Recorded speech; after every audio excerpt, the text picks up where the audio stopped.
Hey everyone, this is Brown at IF Brown, and tonight we're going to be talking about Ciaphas Cain, Hero of the Imperium by Sandy Mitchell.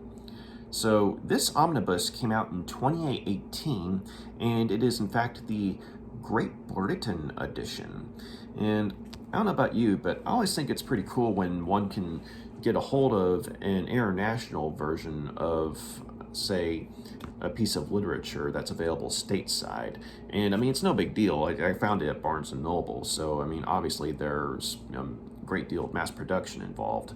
But just the fact that you have something from across the pond in your hands, flipping through the pages, it's just like, I have something from another country in my hands. And I don't know, I always thought that was pretty cool. But speaking of which, I gotta give a shout out to my younger brother Julian, for a couple of reasons. One, he is in fact the one who got me into the universe of Warhammer 40k, which is the setting of this omnibus.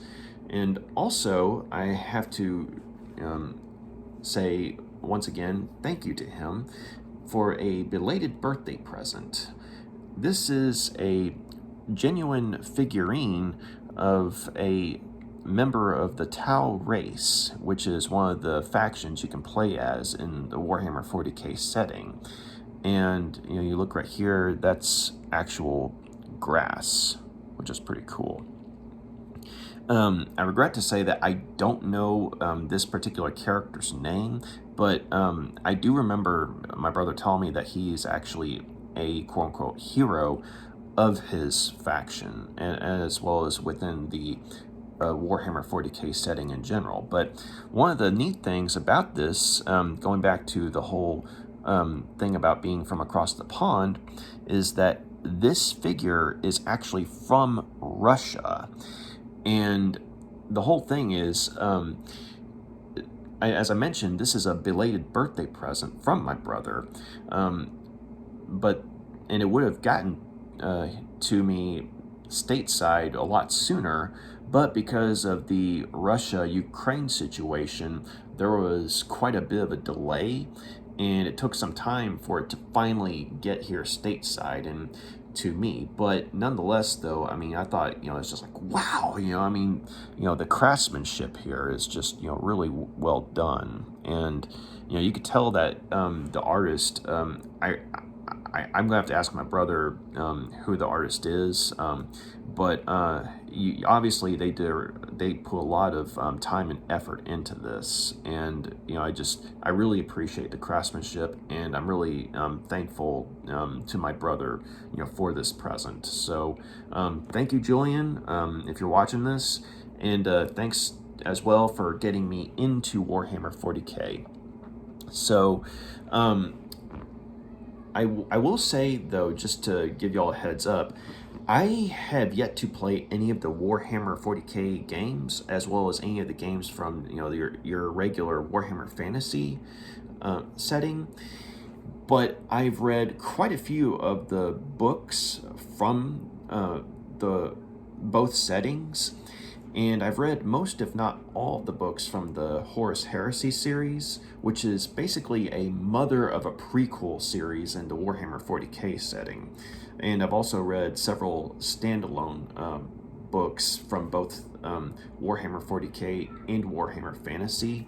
I mean, not enough to say be an expert by any means, but to at least have some idea of how to carry on a conversation about Warhammer and Warhammer 40k, with other people, but also to have an appreciation for both universes.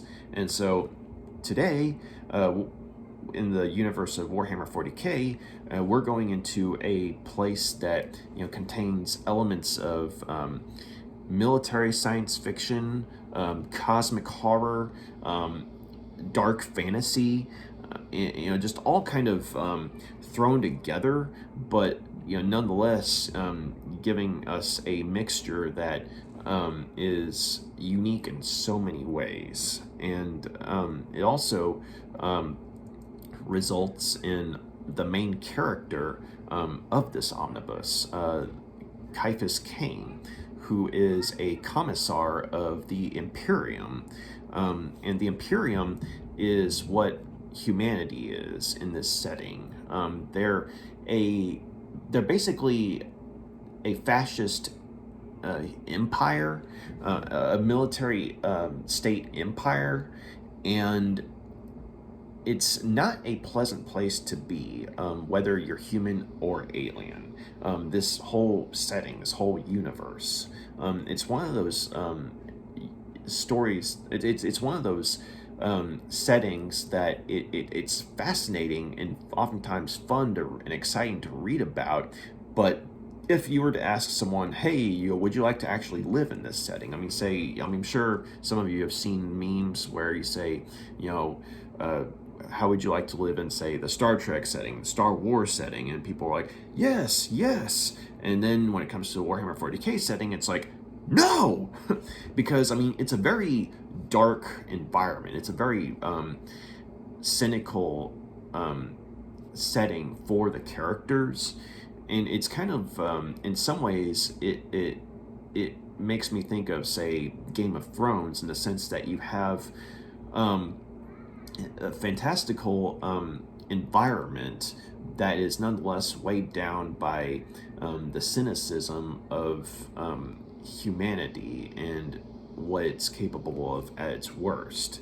And this also applies to the alien civilizations in general. So basically, whenever something genuinely good or happy comes about within this setting, it's oftentimes a rarity. And the comedy that one finds here is often dark in nature, but every now and then there's a spark of light in this series of books. There's a dash of hope to show that as intense and dark as things are, there is a reason that people keep on fighting. And so, in this case, there's a reason that humanity, there is a chance for humanity to rise above what they have become. Now, granted, it might take several thousand years to get to that point because of various things that have happened before this omnibus was written. But at the same time, though, the case in point. The character of Ciaphas Cain is one of those rare examples of a character who ultimately turns out to be one of the few legitimately morally good people within this setting. Or at the very least, if he didn't start out as such a character, he eventually became such a character, and ultimately serves as an example or a beacon of hope to humanity and what they can be, if they strive, to accomplish this level of nobility and honor. And so I feel funny saying this because at this point in the character of Cain's life, he hadn't quite gotten to the point of being the hero that he's renowned to be. But this book, it takes the perspective of his character. He's the one who's telling the story, but he's writing from the perspective of an older man. He's basically retired, and he's managed to have end on a relatively peaceful note, or as peaceful of a note as one can find in this setting. But he's able to look back on life, and you can see in his reflections that he has changed. But this omnibus basically it gives you the beginning of that change of his character, because when he's introduced, he's one of those opportunistic cowards who he's trying to get himself stationed where there's little to no military conflict, so he can sit on his tushy for however long his service is, and any sort of conflict he comes across, he can be all just he snaps his fingers and it's resolved. He's hoping it'll be that easy, so he tries to get himself stationed where conflict is minimal. But what usually ends up happening, or at least what happened to get his legend kickstarted, is that regardless of how often he tries to get himself away from conflict, he finds himself in some of the worst conflicts that a human can be involved with when it comes to, say, the forces of chaos, which is basically the embodiment of evil, demonic evil within the Warhammer 40k setting, as well as the fantasy setting in general, but we're talking about the 40k setting. So, the forces of chaos or alien factions. I mean, he'll find himself, up to his neck, against the forces from either chaos or aliens, which are called Xenos within the setting. And in trying to survive, he'll not only do so, but he'll do so through fighting, and he'll be fighting for his life. But what will happen is, in defending himself, he'll inadvertently save someone, or multiple someones. And the fact that he's a commissar, which is a high-ranking military leader for the Imperium, as a commissar who is basically, taking the fight to the enemy and protecting his fellow soldiers, and being seen thusly, word begins to spread that this commissar is a heroic individual who cares about his men and women and serving under him. And so perspective plays a huge part here, because it's like oftentimes he'll literally just be trying to survive, or he'll be trying to get away from the conflict, but he'll find himself, say, killing a member of the enemy forces that is, say, maybe like a leader or something like that. And his killing of that leader might send the enemy forces into disarray, and then it'll be like, oh, wait a minute, you mean not only did I do that, but I also saved like 20 other people. It's like, ta-da! And next thing you know, his legend keeps on spreading. And so with this legend that he did not want, he finds himself under pressure to live up to this persona of a noble hero that his fellow soldiers and commissars, have come to expect from him. And so, his fellow members of humanity, they hear the story of Commissar Cain and how honorable of an individual he is, and how those who serve with him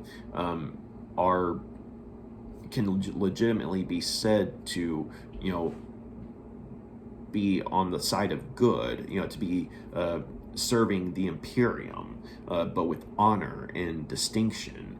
Because a lot of the times within this setting, there's backstabbing galore, and oftentimes anyone who's serving under a commissar does so out of fear, and there might be some grudging respect, but it's usually that, okay, I'd better do what this guy says, or he's going to blow my brains out, or he or she's going to blow my brains out, because I believe there are female commissars as well.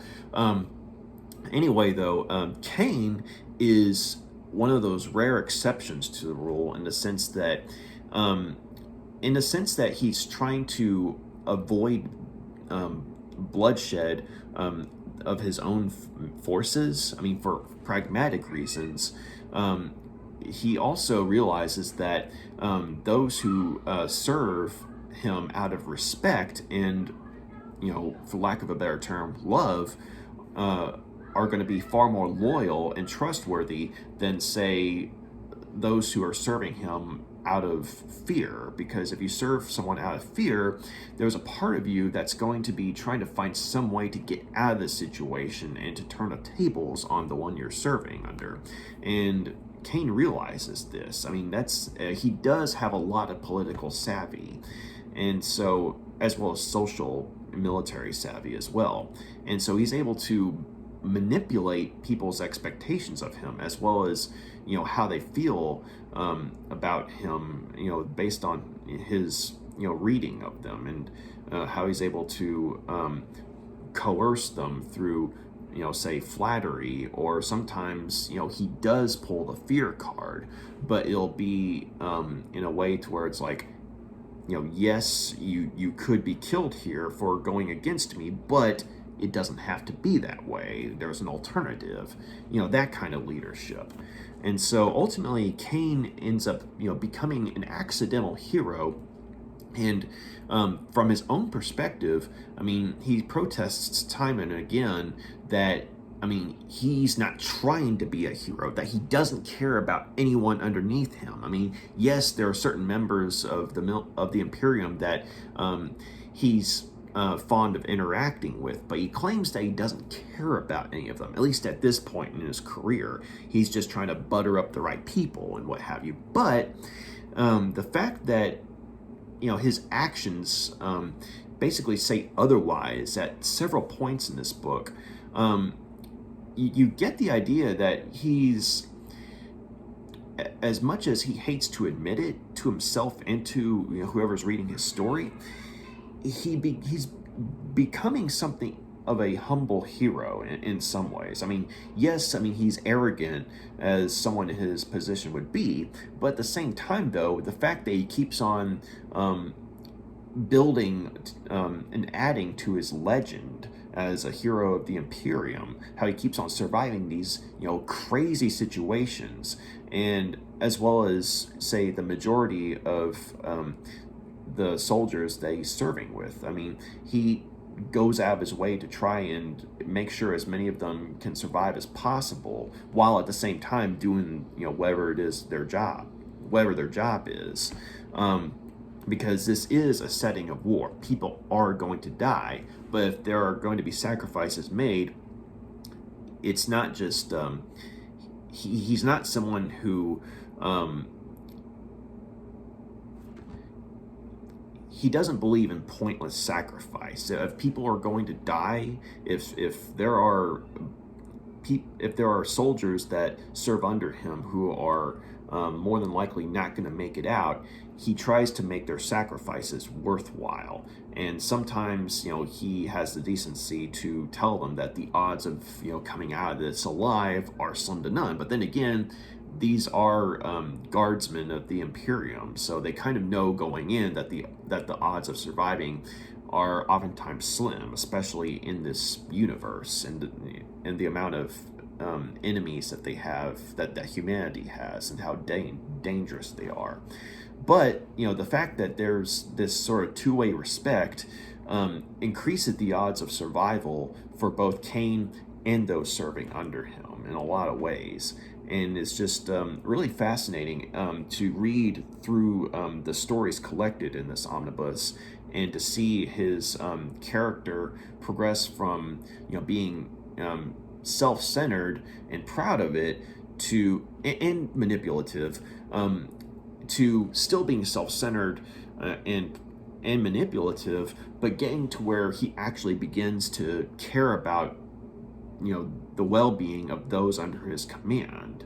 I mean, yes, he is trying to butter up, you know, those around him to, you know, survive within this setting, but at the same time, he genuinely starts to believe his own hype. And in this case, this is probably a good thing, because this hype has him out to be a hero.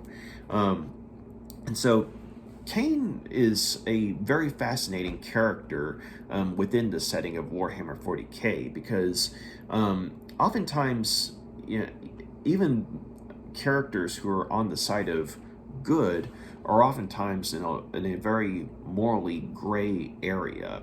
And Cain isn't so different in that respect, but he is a character who, through his leadership skills and social and military savvy, and the fact that he tries to maintain a good relationship with those under his command, and he ultimately becomes an embodiment of good that the Imperium could be, because he is fighting. He is trying to serve the Imperium's and humanity's best interests, but it's not just to say, get a cushy position. I mean, that does factor into it, but it eventually becomes more than that. Like, he actually starts to believe in protecting and serving and defending humanity with the forces that he has at hand. And in order to do so, he realizes that those that serve with him and under him need to be loyal to him. And that's where the whole, mutual respect thing comes into play. I mean, at first the respect is one-sided on his part. Like, they all respect him, but he just pretends he respects them. But eventually that becomes genuine. And it's really neat to see that transition. And it's still in the early stages, but you see that, begin to happen, though. But there's a multitude of characters that show up here, and this being a military sci-fi type of series, and a rather dark setting that it is, the body count is oftentimes rather high, both for the protagonist's side as well as the forces that are against them. But basically, there's a lot of characters that show up and they're given a decent amount of development, but they end up buying the farm, because this is a setting of war. But there are some that have thus far managed to survive. Like, one of the staples of the series is a character by the name of Jurgen, who is in fact a gunner, who Cain had inadvertently saved in the first short story that he was introduced in. And because he saved this guy, and everyone saw him do it, as well as the fact that he took out a member of the enemy forces that was quite large and in charge, and everyone saw him do it, that's where his status as a hero began. And so his fellow the chain of command, basically had Jurgen, the guy they saved, become his aide. And Jurgen is a rather intriguing character because he is someone who's seemingly simple in intelligence. Like, he has not much in the way of ambition, but at the same time, he is absolutely loyal to Cain. If someone gives him an order, he will follow it. And the orders were to be Cain's aide, and he is going to be Cain's aide. And he's one of the few people that Cain knows that he can rely on and trust absolutely 100%. And he's also afflicted with a condition, it seems, that it gives him a permanently foul body odor. And so not a lot of people want to be involved with Jurgen simply because of that. And Cain initially doesn't, but he learns to sort of look past the issue of the body odor, simply because, the absolute loyalty to Cain in this setting basically outweighs, the issues of hygiene. And also, Jurgen is a very proficient... and by the way, if you hear screaming, there are kids in the apartment complex that play late at night. So apologies for that. They are not my kids. So anyway, though, so Jurgen, though, he's also very efficient when it comes to, say, firearms and driving like crazy, but oftentimes the driving like crazy thing comes into play out of necessity because of the combat situations that they're often in. But he has this weapon called a melta, which is basically like a portable anti-tank gun. And anytime they go into a situation, even if it's not yet a combat situation, Jurgen will have it on him. And so basically people know, don't mess with this guy. Or don't mess with Cain, because you're going to have to mess with Jurgen. So, and another interesting thing that you find out is that Jurgen is what is called a blank. And a blank in this setting is a person who is immune to the manipulations of psychers, which are basically like telepaths, psychics, as well as the dark sorcery of chaos. And so when Cain finds this out, he makes a point to keep it a secret that only him and, say, one other person knows. And but Jurgen, as of yet, it seems, does not know about this about himself. But Cain makes a point to have Jurgen with him in whatever combat situation they're in, especially if there's a situation wherein mind control is a danger that he has to go up against, or sorcery.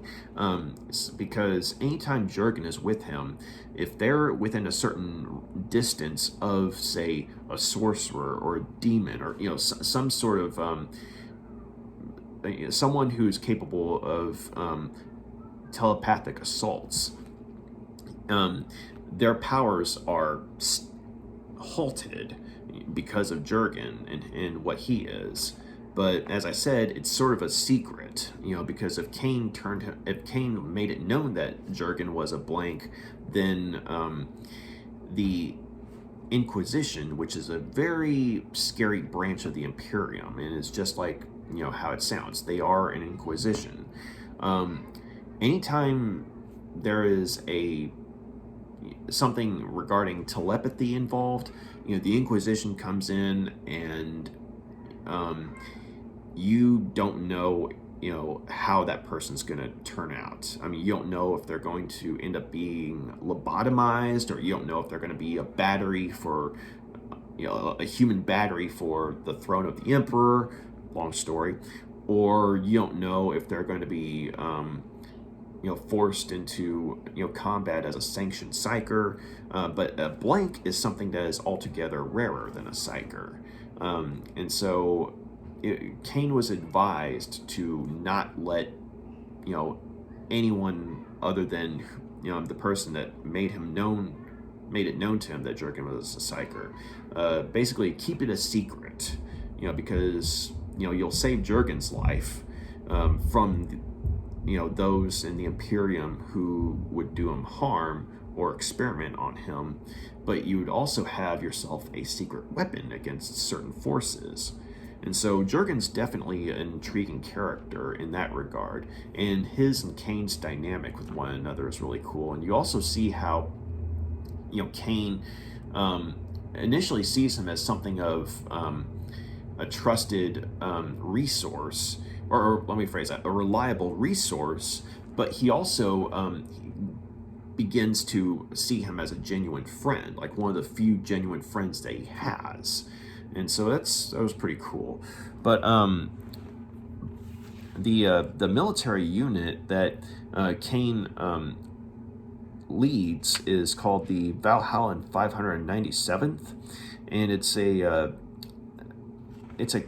grouping of the Imperial Guardsmen who were basically made up of two other units that were more or less destroyed, but Cain, combined these other two military units together into a new unit. One of the units was made up entirely of males, and the other unit was made up entirely of females. And so there was initially some, resistance, between the two forces, sexism and what have you. But Cain made it to where both the remnants of, both military units were combined into one, to where they had to learn to work together, and ultimately you got a very efficient fighting force.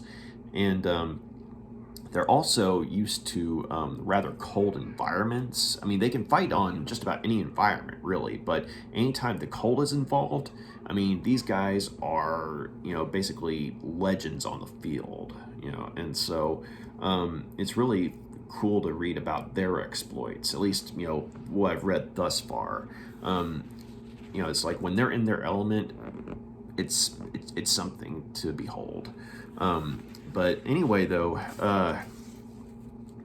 like one of the other characters that comes into play is an Inquisitor named Amberley Vail, and she's in fact the one who told Cain that Jurgen was a blank. But with Amberley Vail, you definitely see a much darker side of the Imperium, but at the same time, even though she is an Inquisitor, and by default she's much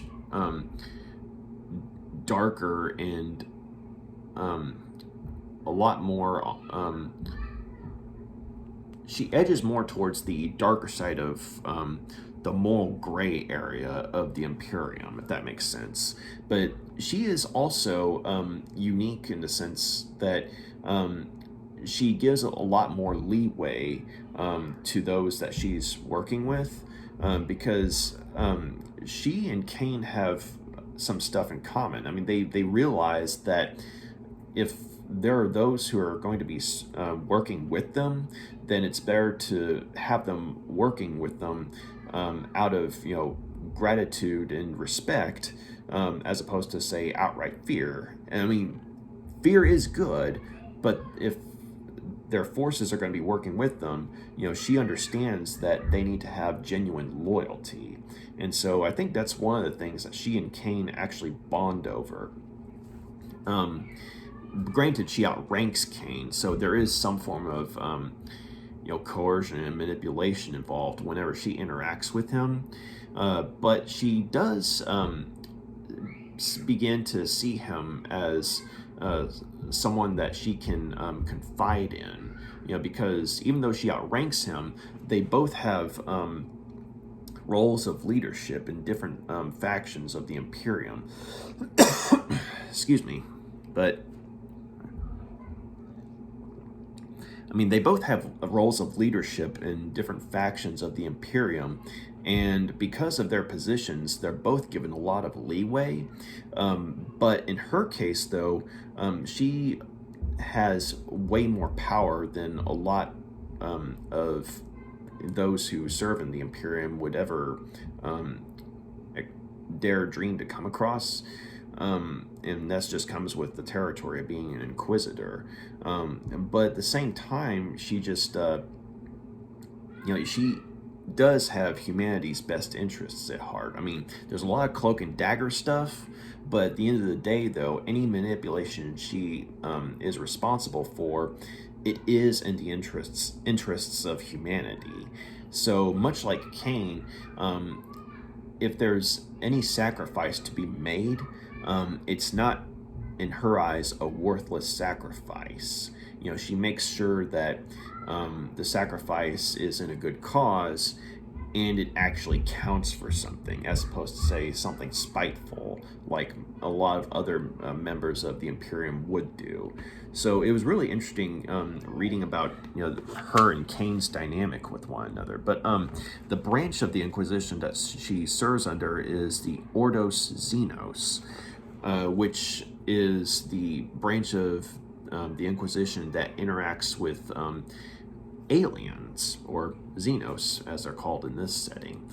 And so it was really interesting because there is a time in this omnibus in which she does interact with members of the Tau race, as does Cain and several others of the members of the Imperium. But because she is geared towards interacting with and studying, members of the Xenos races, she has a better sense of how to communicate. and which is interesting because in this setting, humanity and aliens do not get along. They do not trust each other. It's always combat. Very rarely do things, work out in the sense of, say, being able to trust one another. But much like Cain is an exceptional character within the setting because he becomes a genuine hero. This particular series of stories also contains one of the few moments where forces of the Imperium and the Tau were able to work together.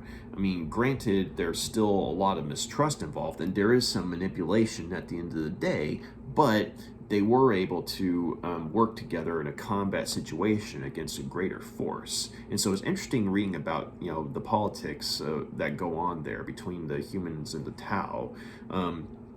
But with the character of Amberley Vail, you get a little more insight into, what goes into, such an arrangement. This omnibus, it actually contains 3 novels and a couple of short stories. In order, there's the short story Fight or Flight, which was put out in this magazine called Inferno Magazine, which I believe was it was a Warhammer centered magazine. I don't know if it's still put out, but that's where the story first came into play.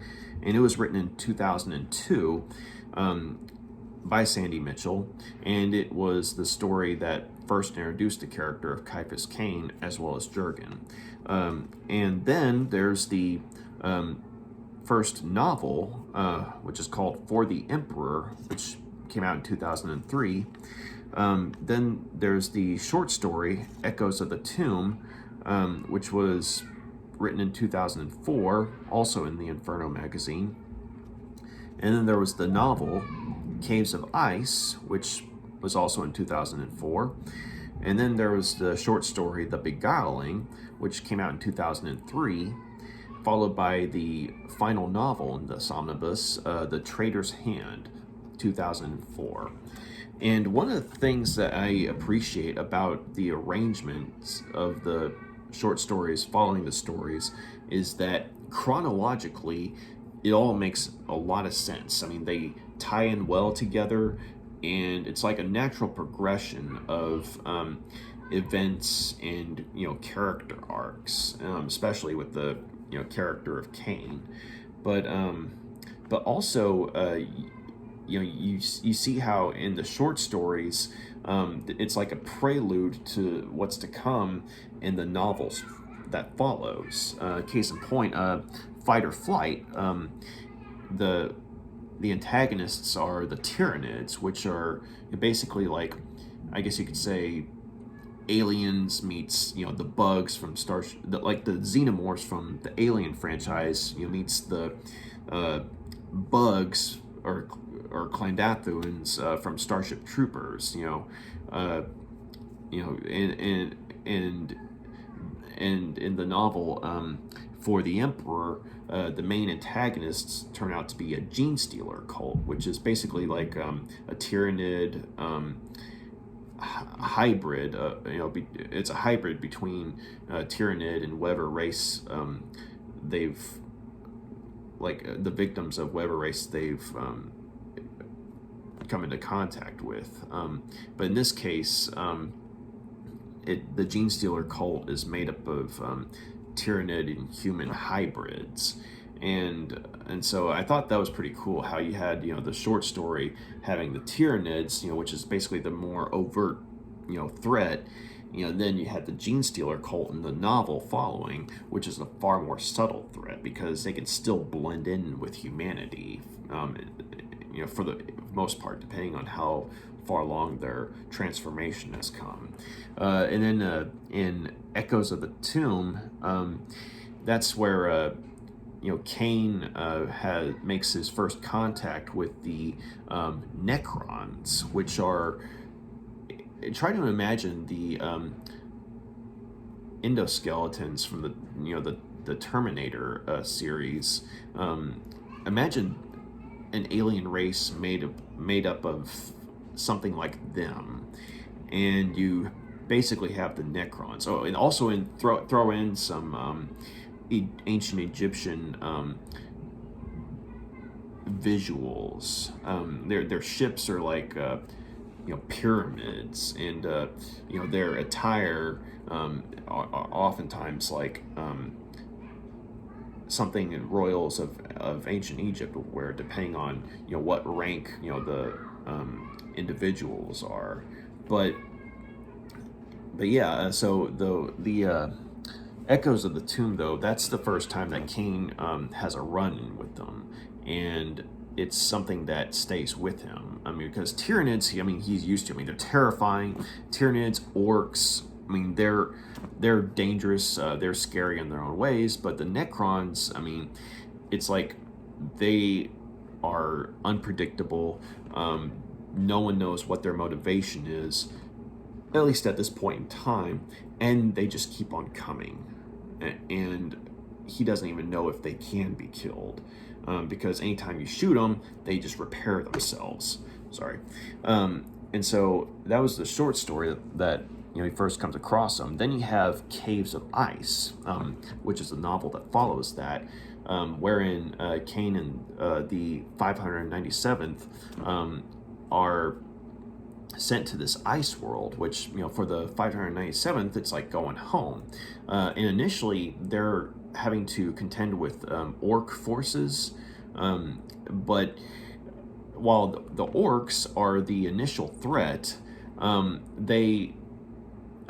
Cain and his forces find out that they are in fact sitting on a tomb world that belongs to the Necrons. And so once the Necrons come awake, that's when things get really scary, because it's like, you're caught between the orcs, you're caught between the Necrons, and it's like between a rock and a hard place. And so that was definitely, one of the more intriguing stories, in seeing how, Cain and his forces, reacted to the situation. And then you had the Beguiling, which had Cain and Jurgen, going up against a witch from the forces of chaos, and she in fact served this the god of pleasure, or the prince of pleasure, Slanesh, which is basically a male and female hybrid, and basically the Slaneshi cult within the forces of chaos is basically dedicated to sensory overload. Like excessive pleasure. Up to 11. And so basically you have a demonic force, dedicated to basically sensory stimulation on an unheard of scale. And basically it starts off with a witch leading this cult, and which is, it turns out to be scary enough, because they're able to through their sorcery, which involves stimulation on an unheard of level, they're able to bring demons into the world. And so which, that's scary enough. But then you go into the final novel following the short story here, The Traitor's Hand, and you basically see a whole world falling prey to a demonic cult from the same cult that this witch followed or led. And so basically I liked how the stories progressed in terms of the types of threats that they had. You had sort of the aliens slash Starship Troopers level of threat in fight or flight, and for the Emperor, and then you had the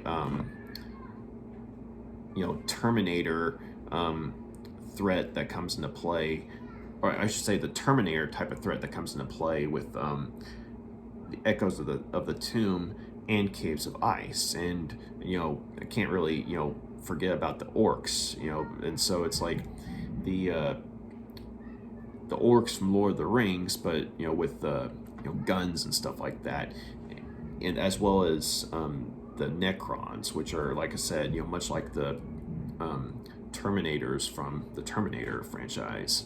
But then and then it goes into straight up cosmic horror with the final short story, as well as the final novel in this omnibus. I mean, because they're going up against the demonic forces of chaos. And so I did like how the levels of threat changed in this collection here, in this omnibus. In each conflict that was present within these stories, it gave you, as the reader, a much bigger look into just how dangerous this universe could be. And so I really appreciated that. Because, I mean, you hear the term grimdark being thrown around a lot. I mean, when it comes to, say, describing the setting of Warhammer 40k, but when you read about just how dangerous a lot of these forces are, whether it be alien or demonic, I mean, you really understand just how difficult it is to survive in this universe, and just how short in supply hope is. But at the same time, with the character of Ciaphas Cain, hope begins to spring once more against amongst the members of the Imperium. And so I really appreciated how you get the idea that the story of Cain eventually, years after these stories are written, the story of Cain serves to inspire members of the Imperium and give them hope in a almost hopeless setting. And so so I'm just I was really glad I got to read this collection, and I really thought it did a good job of introducing the reader to the setting of Warhammer 40k on a grounded human level. Like, even if you haven't read any other stories from the setting, I think that one could say pick up this omnibus, and this will serve as a good introduction. And plus, you have the likable and relatable character of Ciaphas Cain, as well as the characters that oftentimes serve with him. And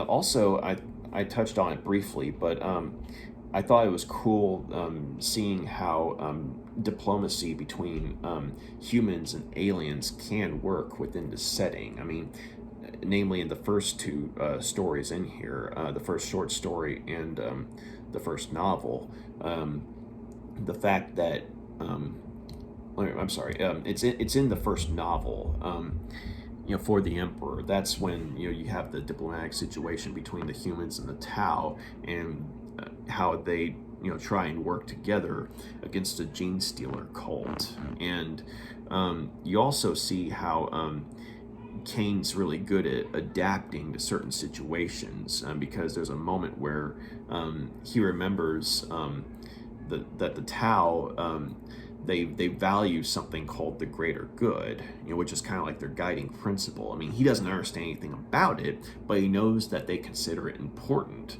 And it comes up later in a situation where there's been an assassination at this sort of gathering, this sort of I'm not going to say party, it's because it's not a party, but it's just like a diplomatic, function, where members of humanity and the Tau on this one planet are gathering, interacting with one another, like delegations. But there's an assassination of one of the leaders of the Tau delegation, and initially it looks like it's about to be a bloodbath.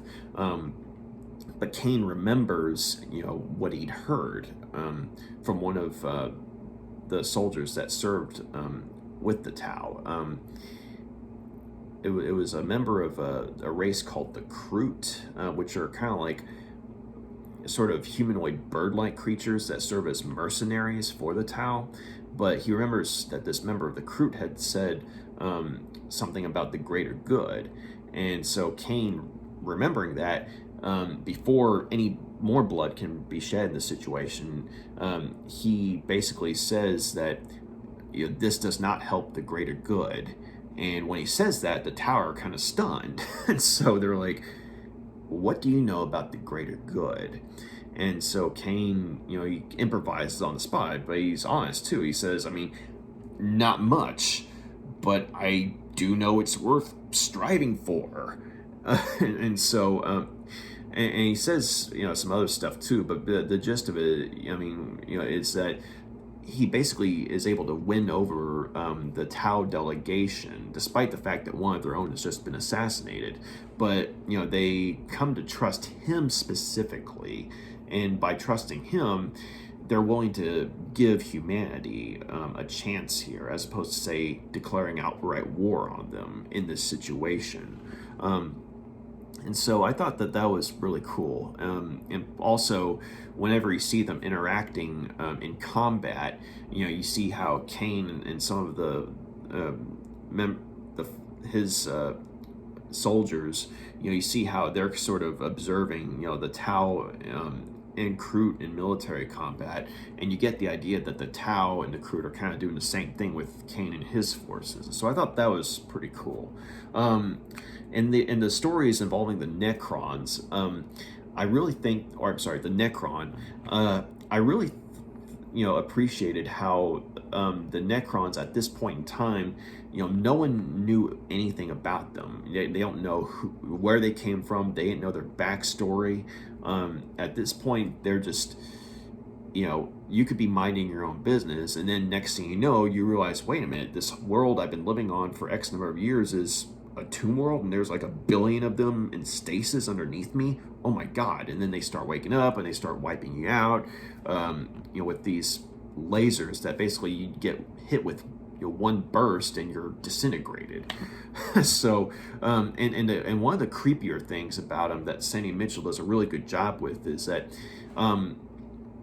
as Sandy Mitchell, like when it comes to Cain's observations about members of Xenos races, you get an idea of what it's like for a human to see an alien, but and there's a sort of repulsion mixed with fascination. But when it comes to the Necrons, it's straight up terrifying, simply because of how unstoppable they are, and also the fact that they don't say anything, they don't make a sound, they don't scream, they don't taunt you like the orcs that are the initial threat. They growl, they shit talk you, if they're about to fight you, but and they're terrifying still in their own way, in their own brutal, savage way. But because they vocalize their intentions, you're like, okay, this is something I can work with. Something I can actually fight, so to speak. Whereas the Necrons, though, nothing. And just, you don't know who they are, you don't know what they want, and they just don't stop. And they don't say anything. And it's just, chills. And then you get the more demonic threat in the Beguiling and the Traitor's Hand. That's when you get kind of a feel for what, say, spiritual warfare could be like in this setting. It's still geared more towards military sci-fi, but with the depiction of chaos being on hand, specifically with the forces of Slaanesh. You see just how humanity is corrupted and perverted by this particular force of chaos. And one of the creepier moments is when Cain and some of his forces find like these sort of hidden layers for members of the Slaaneshi cults that's present here. The corpses that they find are sort of they're all just combined together almost, like they're if not outright melted together, they're just sort of flung together, but while they're like mutilated and everything, they have these expressions of insane bliss on their faces. And considering how mutilated their bodies are, I mean, it's rather terrifying that there's no expression of horror or anything like that. They're just insane happiness and pleasure on their faces. And also the fact that the symbols of Slaanesh that they find in these layers, just looking at them can drive someone crazy. Like one unfortunate soldier, looks at a symbol on the wall, and his eyes start to bleed out, and he starts, screaming and hallucinating, and goes insane. And so it's pretty spooky. And then, of course, when you have, the witch who's basically pulling the strings on this particular venture, you see how, spooky she is in the sense that, like she was evil when she was human, but then when she becomes, say, something of a more outright demonic threat, like when she's turned into something else, through the willing sacrifices of her Slaaneshi cult.